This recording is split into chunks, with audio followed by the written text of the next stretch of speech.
हमारा मुंह हमारे शरीर का प्रवेश द्वार होता है। अगर इसकी उचित देखभाल ना की जाए तो कई प्रकार की स्वास्थ्य संबंधी समस्याएं इसे घेर लेती हैं। तो आवश्यक है कि आप अपने दांतों की उचित देखभाल करें। इसी संदर्भ में चर्चा करने के लिए आज हम मौजूद हैं भोपाल के साकेत नगर एरिया में, जहां पर rainbow dental paediatric oral care centre की डेंटिस्ट डॉक्टर संगीता तेलेटी हमारे साथ इस वक्त मौजूद हैं। हम इनसे बात करेंगे और जानेंगे कि किस प्रकार हम अपने दांतों की सही प्रकार से देखभाल कर सकते हैं। मैम, बहुत बहुत शुक्रिया आपका हमारे साथ जुड़ने के लिए। सबसे पहले आप हमें रेनबो डेंटल केयर की जर्नी के बारे में बताइए और कितने समय से आप इस फील्ड में काम कर रही हैं, वो आप हमें बताइए। मेरी rainbow dental paediatric oral care तक की जर्नी काफ़ी इंटरेस्टिंग है। मैं 2016 से ही एक्सक्लूसिवली पीडियाट्रिक प्रैक्टिस कर रही हूँ। मैं शुरू से ही मेरे पोस्ट ग्रेजुएशन और ग्रेजुएशन के समय से ही पीडियाट्रिक डेंटिस्ट्री के इतने हाईली एक्सपीरियंस्ड डेंटिस्ट के साथ मुझे काम सीखने और काम करने का मौका ईश्वर ने दिया मेरे को। मुझे लगता है कहीं ना कहीं उनका बहुत बड़ा हाथ है। मेरा बच्चों के दांतों को लेकर जो पैशन है वो वहीं से शुरू हुआ है, और अब मैं चाहती हूँ आज जब मैं ये paediatric exclusive paediatric oral care जब मैं बोल रही हूँ अपने क्लिनिक को, मैं चाहती हूँ मैं उसी डेडिकेशन से इस क्लिनिक को चलाऊँ और आगे बढ़ाऊँ। आप कितने टाइम से इस फील्ड में काम कर रही हैं मैम? मैं 2016 से काम कर रही हूँ, बट मैं भोपाल में 2021 में आई थी। उससे पहले मैंने हैदराबाद, दिल्ली और ऐसे कहीं जगह, कहीं शहरों में मैंने काम करा है। वहाँ पे भी मैंने पीडियाट्रिक डेंटिस्ट्री ही करी, जो मुझे लगता है कहीं ना कहीं इंडिया में एज अ होल बहुत कम लोग कर रहे हैं। तो इसीलिए मैंने ये चूज़ करा कि मैं सिर्फ पीडियाट्रिक प्रैक्टिस करूँगी। Rainbow dental paediatric oral care मैंने लास्ट ईयर 2023 सितंबर में शुरू करा था। तब से आज तक मैंने कई पेशेंट्स डिफरेंट तरह के प्रॉब्लम्स के साथ आए, मैंने उन सबको ट्रीट करा है, and God's grace they are all very happy. जैसे कि रेनबो डेंटल केयर स्पेशली बच्चों के लिए एक हॉस्पिटल है जो बच्चों को देखता है, तो किस प्रकार की कॉमन समस्याएं हम कह सकते हैं कि बच्चों में देखने को मिलती हैं? देखिए, अब डेंटिस्ट हैं, पीडियाट्रिक हैं, जनरल हैं, सब में मोस्ट कॉमन चीज़ होती है सड़न। पर बच्चों में और बड़ों में फ़र्क ये रहता है, बच्चों का हमारे इन अ सेंस अडल्ट या उनके फैमिली मेम्बर्स या पेरेंट्स, उनका इन्फ्लुएंस बहुत रहता है बच्चों पर। बच्चा खुद से दुकान जाके चॉकलेट नहीं खाता है, कहीं ना कहीं वो बड़े ही उनको शुरू से आदत डालते हैं, और उनकी ब्रशिंग हैबिट्स को ज़्यादा रीइंफोर्स नहीं करते हैं। तो कहीं ना कहीं वो पेरेंट्स और फैमिली का ही हाथ रहता है कि बच्चों में जब सड़न शुरू होती है। और इसके अलावा कई बारी ऐसा भी होता है कि बच्चों को शुरू में जब वो दूध पीते हैं तो सही उसका जो प्रोसीजर है, सही तरीका बच्चे को बॉटल से दूध पिलाने का या माँ का दूध पिलाने का जो एक तरीका होता है, वो कहीं ना कहीं दांतों से कितना रिलेटेड है वो पेरेंट्स समझ नहीं पाते हैं। तो वहीं पे पीडियाट्रिक डेंटिस्ट का एक बहुत मेजर रोल रहता है कि शुरू से ही बच्चों के दांतों को बिल्कुल हम क्लीन रख सकें, साफ रख सकें, जिससे उनमें कभी कैविटी शुरू ना हो। जो मोस्टली बच्चे दूध की बॉटल के साथ जो काफ़ी समय तक मुंह में बॉटल लेके सोते हैं या रहते हैं, तो उनमें एक स्पेशल तरह की ये कैविटीज़ होती हैं, अर्ली चाइल्डहुड केरीज, या उसको नर्सिंग बॉटल केरीज भी कहा जाता है। जिसमें क्या होता है, एक पर्टिकुलर पैटर्न हमें दिखने को मिलता है उनके दांतों में, जहाँ पे सारे दांत एक्सेप्ट नीचे के सामने के नीचे के 4 दांतों के अलावा सारे दांतों में कीड़े लग जाते हैं। एंड वो इतनी छोटी उम्र से लगते हैं, कई बार पेरेंट्स को लगता है कि दांत कीड़ों के साथ ही आए हैं, पर ऐसा होता नहीं है। वो हमारे फीडिंग प्रैक्टिसेस की वजह से ही ऐसा होता है। और apart from that, paediatric dentist का जो एक्सपेंस है वो काफ़ी और चीज़ों में भी रहता है, जैसे बच्चों की अलग अलग ओरल हैबिट्स, जैसे अंगूठा चूसते हैं, मुंह से सांस लेते हैं और नेल बाइटिंग करते हैं। तो ये सारी चीज़ें भी एक पीडियाट्रिक डेंटिस्ट ही सही कर सकते हैं। मैम, क्या हर बच्चे को एक मतलब फर्स्ट टाइम कब पीडियाट्रिक डेंटिस्ट के पास लेके जाना चाहिए? क्या हर बच्चे को ज़रूरत होती है पीडियाट्रिक डेंटिस्ट की? देखिए, मैं ये नहीं बोलूँगी कि हर बच्चे को ट्रीटमेंट की ज़रूरत होती है, पर हर बच्चे को डेंटल विज़िट की बहुत ज़रूरत होती है। और पहला डेंटल विज़िट वो American academy of paediatric dentist ने वो रिकमेंड ये करते हैं कि जब मुंह में बच्चे का पहला दांत आए या बच्चे का फर्स्ट बर्थडे, ये दो इवेंट्स वो बताते हैं जिसके अराउंड बच्चे का पहला डेंटल विज़िट होना चाहिए। उसमें क्या होगा, अगर कोई प्रॉब्लम है तो बहुत ही अर्ली एज में वो सामने आ जाएगी। और दूसरा क्या होगा, अगर प्रॉब्लम नहीं है तो पेरेंट्स को डेंटिस्ट एक अच्छे गाइडेंस दे सकते हैं कि कैविटी शुरू ना हो, उनका डाइट मॉडिफिकेशन हो या उनका ब्रशिंग हैबिट, क्लीनिंग हैबिट्स कैसे रीइंफोर्स करना हो, ये सारी चीज़ें डेंटिस्ट जो है वो पेरेंट्स को डिटेल में काउंसिल करेंगे ताकि कभी बच्चे को आगे चल के डेंटल प्रॉब्लम्स ना हो। तो विजिट सबको ज़रूरी है, ट्रीटमेंट सबको ज़रूरी नहीं है। मैम, अगर छोटे बच्चों की बात करें तो उनके दूध के दांत होते हैं, तो क्या उनका ट्रीटमेंट ज़रूरी क्यों है? और मतलब क्या ऐसी दिक्कतें हो जाती हैं कि उनको ट्रीटमेंट लेना पड़ता है? हाँ, ये एक बहुत ही कॉमन सी धारणा है लोगों में कि अभी तो दूध के ही दांत हैं तो उनको क्यों ही ट्रीट करना है। ऐसे बहुत पेरेंट्स आते हैं मेरे पास, वो बोलते हैं अभी तो गिर ही जाएंगे, उनको क्यों ट्रीट करना है। देखिए, दांत जो है उसके काफ़ी यूजेस हैं। पहला मोस्ट इम्पॉर्टेंट, ऑफ कोर्स दांत हमें खाने के लिए चाहिए, और अगर जिस पीछे के दाढ़ जिनको बोलते हैं, उन अगर दाढ़ों में कीड़ा है तो बच्चा ज़ोर से कुछ भी नहीं चबा पाएगा। इवन रोटी तक बच्चे अवॉइड कर देते हैं चबाना, तो वो क्या करते हैं, वो सॉफ्ट फूड प्रेफर करते हैं। तो माँ देखती हैं कि बच्चा रोटी नहीं खा रहा है तो चावल खिला दो या चावल को और भी मैश करके खिला दो।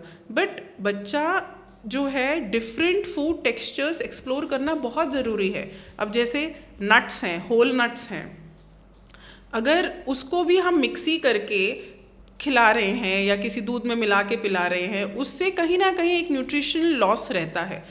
अगर बच्चा बिल्कुल साबुत एक सेब खा रहा है, उसको क्रश करके दांतों से बाइट करके क्रश करके खा रहा है, उसका न्यूट्रिशनल वैल्यू अलग रहेगा।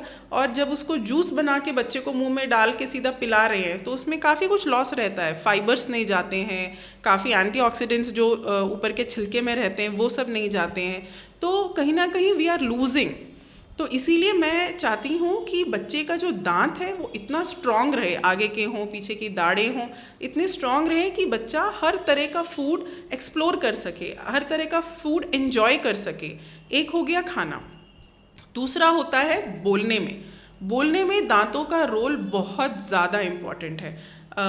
बच्चों का शायद वो थोड़ा अनसीन हो जाता है, बट जैसे जैसे लोग बड़े हो जाते हैं, हमारे घरों में जो बुज़ुर्ग होते हैं उनके मुंह में भी हम देखते हैं कि जब उनके दांत नहीं होते वो किस तरह से उनका उच्चारण बदल जाता है। वो कैसे जो पहले बहुत क्लियरली बात करते थे वो जब दांत गिरने के बाद उतना क्लियरली नहीं बात कर पाते हैं। तो उसी से हमें समझना चाहिए कितना ज़रूरी है दांतों का रहना।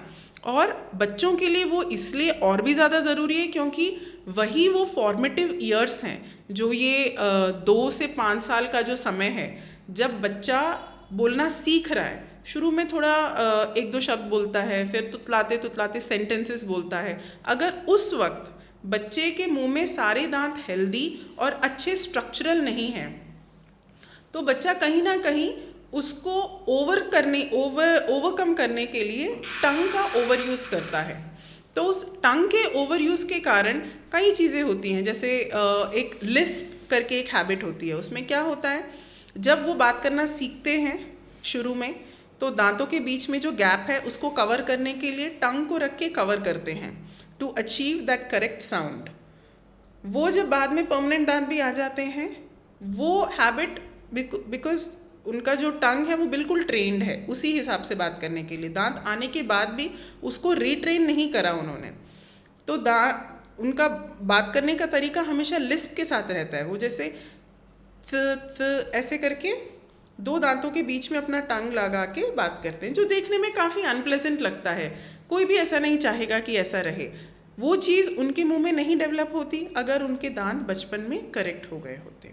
वो उसके अलावा तीसरा मैं कहूँगी एक डेंटल पॉइंट ऑफ व्यू से बहुत इम्पॉर्टेंट क्यों है, क्योंकि आपने क्या देखा, सिर्फ मुंह में दूध के दांत हैं और उनमें कीड़ा लगा है, बट उन दांतों की जड़ों में क्या हो रहा है वो आप नहीं देख रहे हैं। बट उनकी जड़ों में क्या हो रहा है, वहाँ पे जो भी इन्फेक्शन है उसके बिल्कुल इमीडिएट नीचे रहते हैं परमानेंट आने वाले दांत।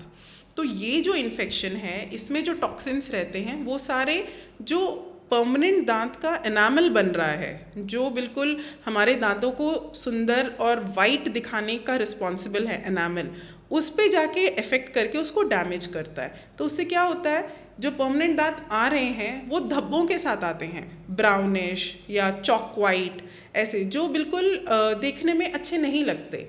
उसका उन परमानेंट दांतों में कीड़ा है ये नहीं बोल सकते, बट उनकी जो स्ट्रक्चरल ब्यूटी है दैट विल बी लॉस्ट, क्योंकि दूध के दांतों में इन्फेक्शन था।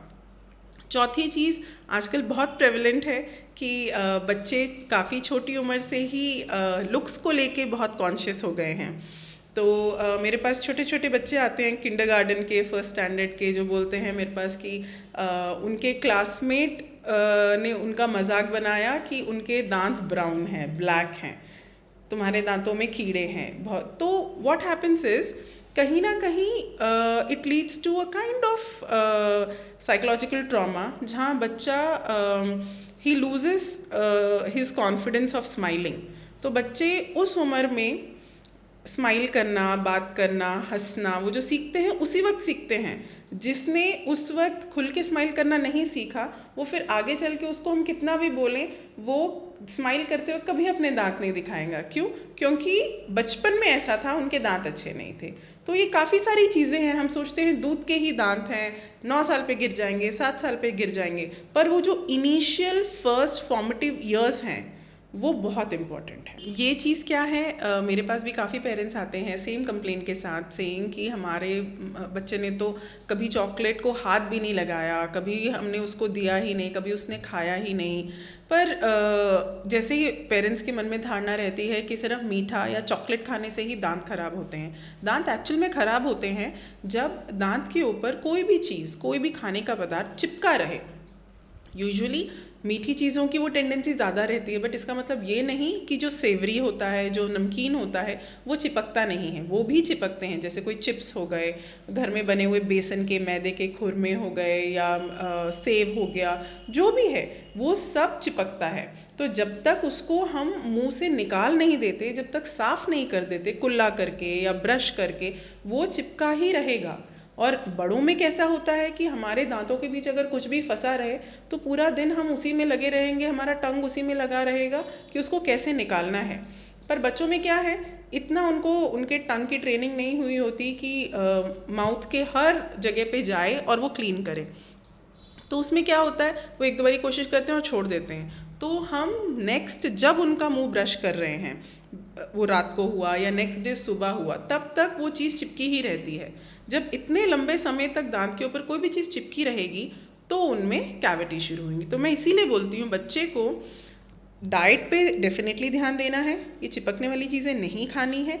प्लस जो एक बेसिक कुल्ला होता है जो हम बड़े करते हैं बहुत इजीली, पर बच्चों को कुल्ला सिखाना पड़ता है। उनको नहीं समझ आता है कुल्ला क्या होता है। वो मुंह में लेंगे पानी और सीधा निगल लेंगे। पानी को गालों में भर के पूरे मुंह में चला के या तो थूक दो या तो निगल लो। उससे क्या होता है, जो एक बेसिक लेवल ऑफ क्लीनिंग होती है वो हो जाती है। जैसे ऑलमोस्ट 60% साफ़ हो जाता है। वो जो रिमेनिंग 40% है वो नाइट टाइम बिफोर स्लीपिंग जब ब्रशिंग करेंगे तो साफ़ हो जाएगा। तो wrong brushing habits, wrong eating habits, उनसे भी बहुत फ़र्क पड़ता है। और इसके अलावा जो बहुत ज़्यादा एसिडिक चीज़ें खाते हैं, जैसे कोल्ड ड्रिंक हो गया, एरेटेड चीज़ें बच्चे पीना शुरू कर देते हैं, पेरेंट्स भी दे देते हैं फॉर सम रीज़न। 2-3 साल के बच्चे को भी कोल्ड ड्रिंक पिला रहे हैं, पता नहीं क्यों पिलाते हैं, बट ना उसमें कोई न्यूट्रिशनल वैल्यू है, कोई हेल्थ बेनिफिट नहीं है, बट तब भी पिला रहे हैं। तो इन सब ये चीज़ों से होता है कि हमने चॉकलेट नहीं दिया तब भी कैविटी हो गई। और इसके अलावा as we all know, genetics do majorly play a role. अब जैसे सेम चीज़ 2 बच्चे खा रहे होंगे, एक को नहीं हुआ होगा, एक को हुआ होगा, बट हम उस जेनेटिक्स को भी बीट कर सकते हैं अगर हमारा ब्रशिंग अच्छा है। मैम अगर इस स्पीच डेवलपमेंट की बात करें तो डेंटल डॉक्टर का इसमें क्या रोल होता है, वो कैसे हेल्प कर सकते हैं स्पीच डेवलपमेंट में? हाँ, स्पीच डेवलपमेंट में जैसे मैंने पहले आपको बताया कि सामने के दांत होना बहुत ज़रूरी है, सामने के ऊपर के नीचे के दांत होना बहुत ज़रूरी है। हमारी एक बढ़िया स्पीच प्रोनंसिएशन, उच्चारण जिसको बोलते हैं, उसके लिए बहुत ज़रूरी रहता है। अपार्ट फ्रॉम दैट जो हमारा टंग है, टंग की अगर मूवमेंट रिस्ट्रिक्टेड है तो भी हमारा जो बोलने का तरीका है वो क्लियर नहीं रहता है। आपने कई बारी देखा होगा कई लोग कुछ शब्द अच्छे से नहीं बोल पाते। वो क्यों? क्योंकि हमारा टंग जो है वो हमारा फ्लोर ऑफ द माउथ जिसको बोलते हैं, हमारे मुंह का जो लास्ट वाला निचला हिस्सा जो है उससे एक टिश्यू से अटैच रहता है। सभी का अटैच रहता है बट सबका लेवल ऑफ अटैचमेंट अलग रहता है। जिसका वो अटैचमेंट ऑलमोस्ट टंग के टिप तक रहा तो उनका मूवमेंट जो है टंग का बहुत रिस्ट्रिक्टेड हो जाएगा। उनका टंग जितना मूव करना चाहिए, जितना आगे आना चाहिए, उतना नहीं आगे आ पाता है। तो इस वजह से उनकी स्पीच जो है वो डेवलप नहीं हो पाती है। उस उम्र में जब स्पीच डेवलप होनी है 2 साल 1.5 साल, उस वक्त बच्चे को नहीं समझ आता कि ऐसा क्यों हो रहा है, क्योंकि उनको पता ही नहीं इन सब के बारे में। तो ये पेरेंट्स का रोल है कि देखें कि उनका जो टंग मूवमेंट है वो सफिशिएंट है कि नहीं, और अगर उनको नहीं समझ आता है तो एक पीडियाट्रिक डेंटिस्ट के पास जाएं, वो असेस करेंगे, वो देखेंगे और उसका ट्रीटमेंट करेंगे। तो उसको क्या बोलते हैं? उसको टंग टाई बोलते हैं। जो टंग टाई स्पीच डिलेज का बहुत मेजर रीज़न है। तो अगर आप टंग टाई को करेक्ट कर सकते हैं तो आपका स्पीच भी इम्प्रूव हो सकता है। मैम जैसे हैंडीकैप बच्चे होते हैं, मेंटली अनस्टेबल बच्चे होते हैं, तो वो अपनी देख रेख दांतों की उतने अच्छे तरीके से नहीं कर पाते हैं, तो एक पीडियाट्रिक जो डॉक्टर है वो कैसे उनको हेल्प कर सकता है इसमें? हाँ, ये taking care of differently abled children paediatric dentistry का बहुत इम्पॉर्टेंट पार्ट है। क्यों? क्योंकि जो बच्चे या जो लोग बेड रिडन हैं, इंडिपेंडेंट नहीं हैं, खुद से अपने काम नहीं कर पाते हैं, और जिनमें कोई मोटर डेफिशिएंसीज हैं, मतलब जैसे उनकी हाथों की पकड़ अच्छी नहीं है तो वो ब्रश पकड़ भी नहीं पाएंगे। और हम डेफिनेटली ये चीज़ बहुत कॉमनली देखी जाती है कि कोई किसी और पे डिपेंडेंट है तो उनकी इतनी अच्छी तरीके से ओरल हाइजीन नहीं हो पाता है, क्योंकि उनको कई बारी खुद से थूकना भी नहीं आता है। तो उस केस में एक पीडियाट्रिक डेंटिस्ट का ये रोल रहता है कि अगर उनकी कैविटीज़ अभी नहीं बनी है तो एक प्रिवेंटिव थेरेपी उनके लिए करी जाए कि उनको कभी कैविटी शुरू ना हो। एक रेगुलर डेंटल चेकअप उनका एवरी 6 months to 1 year होता रहे, ताकि उनके दांत ऐसे बने रहें, साफ और कैविटी फ्री बने रहें। और अगर उनकी कैविटी शुरू हो गई हैं तो उनको ट्रीट करना एक पीडियाट्रिक डेंटिस्ट को आना चाहिए। मेरे को ऐसी अपॉर्चुनिटी मिली कि मैंने स्पेशल केयर डेंटिस्ट्री में डिप्लोमा करा और मैंने अपना क्लिनिक भी इसी टाइप बनाया है कि it should be wheel chair friendly, और मेरा चेयर भी ऐसा ही है कि it can accommodate children of every type and kind. तो इस वजह से मैं चाहती हूँ कि ये जो डिफरेंटली एबल्ड बच्चे रहते हैं उनका डेंटल कभी नेग्लेक्ट ना हो, उनका ओरल कैविटी कभी नेग्लेक्ट ना हो। और ऊपर से ऐसे बच्चों में कई बारी डिफरेंट तरह की दवाइयों का भी ऑनर डेली बेसिस उनका इंजेक्शन रहता है। तो मोस्टली दवाइयाँ मीठी रहती हैं। अब बच्चों ने थोड़ा निगला, थोड़ा मुंह में रह गया, तो वो कांस्टेंट जो एक शुगरी सब्सटेंस उनके माउथ में रह जाता है, उससे भी कैविटी शुरू होती हैं। एक तो बेचारे अच्छे से ब्रश नहीं कर पाते, और दूसरा उनको जो खिलाया जाता है वो भी सॉफ्ट फूड रहता है, मैश्ड फूड रहता है, उससे भी उनका कैविटी बनने की क्षमता उनमें और ज़्यादा हो जाती है। तो इन सब के लिए मेरा एक स्पेशल इंटरेस्ट भी है in children who are differently abled. मेरा क्लिनिक उनके लिए हमेशा खुला है। उनके लिए कभी भी कोई भी प्रॉब्लम हो, मैं चाहती हूँ मेरे पास आएँ और मैं उनके लिए बेस्ट कर सकूँ। मैम घर पर रहकर किस प्रकार से मतलब डेली बेसिस पर हम अपने दांतों की जो गम्स हैं उनकी कैसे देखभाल कर सकते हैं? मतलब हर बच्चे को ट्रीटमेंट की ज़रूरत नहीं होती जैसा कि आपने कहा, तो हमें ऐसे क्या प्रिकॉशंस लेने चाहिए जिससे हम अपने दांतों को, अपने मुंह को हेल्दी रख सकें? जी, इसका बहुत लंबा और डिटेल एक्सप्लेनेशन भी है, और एक छोटा सा मैं एक रूल बताना चाहूँगी। Rule of two times brush करना है, 2 मिनट्स के लिए ब्रश करना है, और ईयरली 2 टाइम्स डेंटिस्ट को दिखाना है। तो देर आर 3 टूस जिसको हमें याद रखना है। 2 मिनट के लिए ब्रश करना है, 2 टाइम ब्रश करना है, 2 टाइम सुबह और शाम को ब्रश करना है, और साल में 2 बारी डेंटिस्ट से जाके मिलना है।